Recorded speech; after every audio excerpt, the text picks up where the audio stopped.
welcome to another episode of Women's Wellness That Works. I'm Essential Ann, and my purpose is to inspire, empower, and guide women in their self-awareness so that they can be responsible for their health, happiness, and well-being. I am so honored and grateful to have Margie Hunter, who is not only a yogini, but she has an amazing story to tell. Thank you so much for being here. Oh, please, thank you so much. I love the fact that you and I, when we first spoke, we had so much in common. Yes. It was almost like we were living parallel lives. So please share with our viewers a little bit about your background and your history. Do you want me to go into how I became a yogini? Sure. Yeah? Sure, Okay. If you want to start there. I was diagnosed with a disease that I was told was incurable. And which was multiple sclerosis. And so I looked for ways to get better. And I read somewhere that doing yoga or Tai Chi would better the symptoms. Not necessarily the disease, but the symptoms. And what were those symptoms? What were the first things that made you realize, I'm kind of off, or things were not quite right? It began with numbness in half of my face and my head. Okay. And then it went into a pretty violent vertigo. And then I lost my eyesight. I lost depth. Once I got my eyesight back, I had no depth perception. I had no balance. Wow. I had strange things happening in my body. Numbness, stiffness, heat, incredible heat in my ears. So what were you thinking when you were going through all these symptoms? What was the first thing that came to your mind? Well, initially I was told that I had a virus that had settled in a cluster of nerves near my ear, my right ear. And so I thought, great, it's going to go away. But eventually it didn't go away.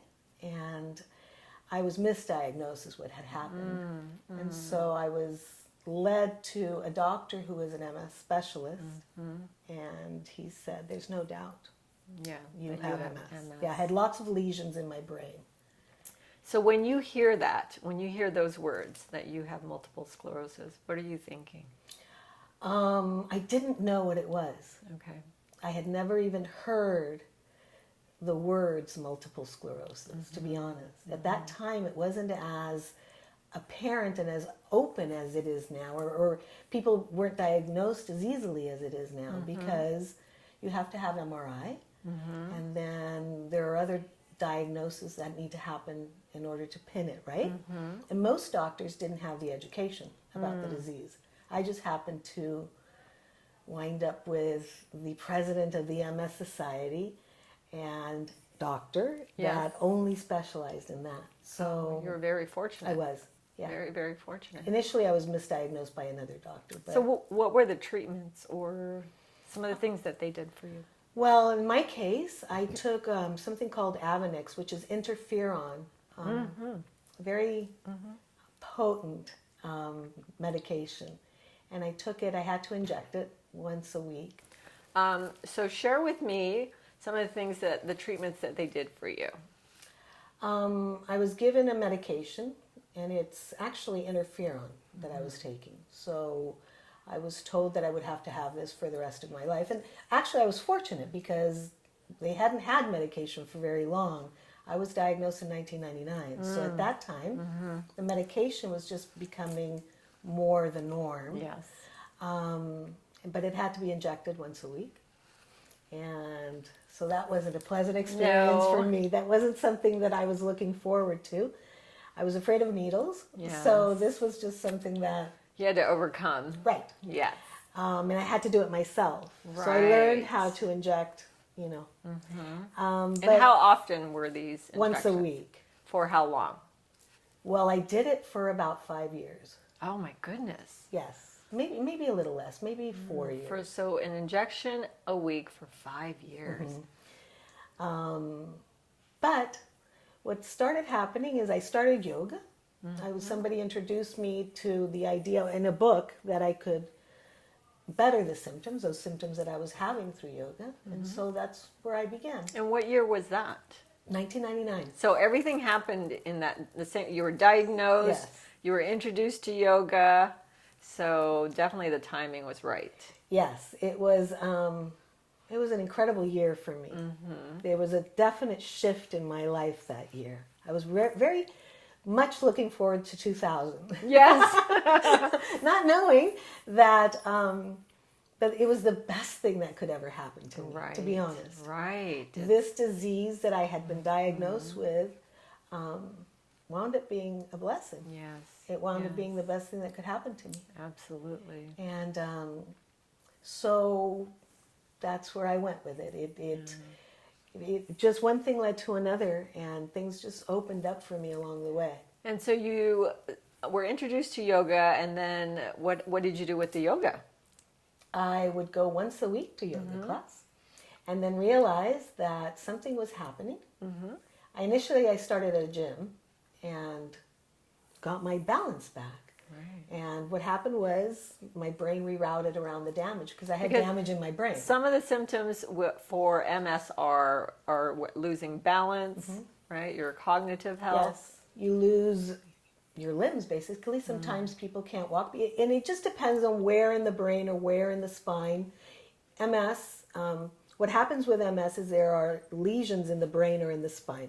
The myelin sheath gets compromised. And so you think of it as kind of like a short circuit in your nerves. And so depending upon where in the brain it happens or where in the spine is where in the body you become deficient. Right. It reacts to you. Right. Yes. So it could be stiffness in the legs, it could be the arms, it could be eyesight, like in my case. It was all in my brain in my case. I had a lot of lesions in my brain. So when you said you lost your eyesight, like literally you weren't able to see anything vision-wise, or was it blurry, or what exactly? No, I lost my eyesight. That's completely and then, lost. Only for a couple of days. And then as it came back, I could only see from the sides of my eyes. That must have been really scary. It was, Terrible. yeah. Terrifying. It was. Especially because at the time, nobody had told me yet that it was MS. Oh, I see. So by the time I found out it was MS, some of the symptoms had subsided, but a lot of them remained. Like I still didn't have balance. I still, many other things. But my eyesight had come back by then. Yeah, and so you were practicing yoga. You noticed the symptoms disappearing or alleviating and getting better and better as you practice yoga. Yes. What happened is my balance started coming back. And then I found a friend who asked, do you practice yoga? And I said, yes. And she's from India. And she said, well, you need to come to my teacher. And I said, well, I already have a yoga teacher. Yes. She said, no, you need to come to my teacher. So eventually, I did go to her teacher. And it's the teacher that I have today and have had for 21 years. But the yogic process for me was a change, not only physical, but it was a mental and a spiritual change. Absolutely. So I was very much a type A personality. My plate was always very full.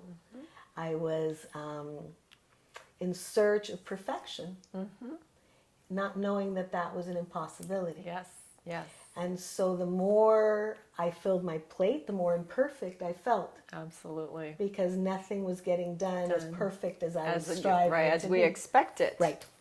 So, it's inevitable for something to have broken down in this body of mine. Yeah. And they diagnosed it as MS, but it was my nervous system gone haywire. Yeah, exactly. So that's where the yoga is so effective, Absolutely, because it stimulates your parasympathetic, Correct. right, and also the vagus nerve, and so absolutely, it's definitely going to eliminate or alleviate those symptoms of MS. So I understand you also became a yoga instructor and teacher. I am a yoga instructor, yes. I teach yoga, and I teach meditation and breathing, and I dove into it deep. This became the laboratory. Absolutely. And so once a week wasn't enough. Right. Every day was enough. Even every day at times isn't enough. But so I became a teacher and realized that I had a message to give. And as I began teaching, I was able to help people heal. And in doing that, it dawned on me that there was a purpose for my disease. And so it just kind of evolved Yes. into this process of surrendering to that which I was destined for, right? My dharma. Exactly. And so, if there are people out there who have symptoms, or maybe they're not aware they have symptoms of MS, what would you say to them? What would you say would be some helpful information or tips that you would give For people with MS? Yes. I think most of us, what we have in common is we are those perfectionists. We are those people that want to strive, want to achieve.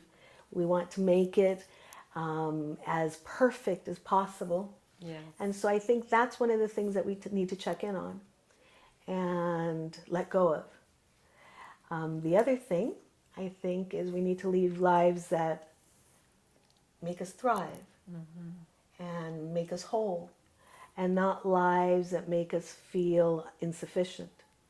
So what I did was I literally cleaned house.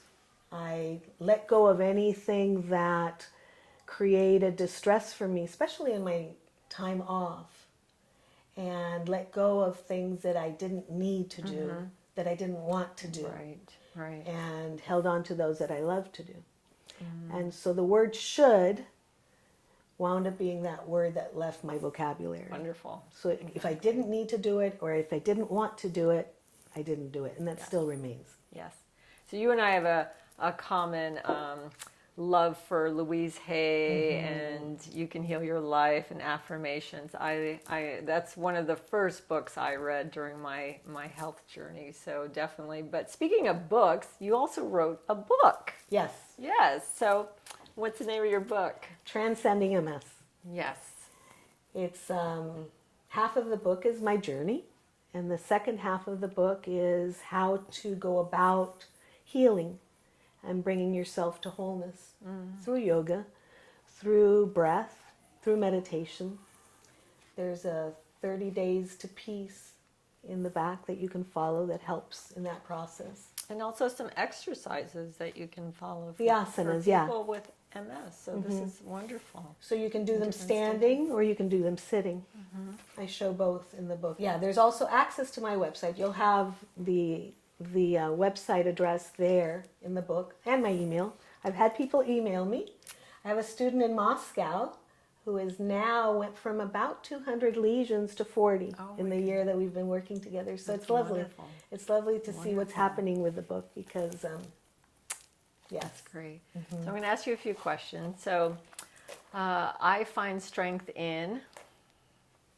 I find strength in being, in aligning what I think, what I say, and what I do. Age is... A number. Yes. Health is... Important. Primary. And beauty is... Beautiful. Yeah. Being a woman is... Extraordinary. Oh, yes. Yes.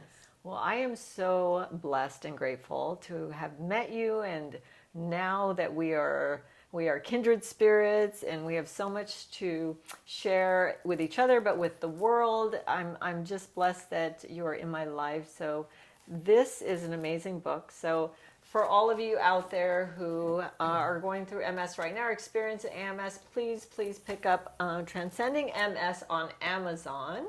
Right? Yes. So Margie Hunter's book is available on Amazon.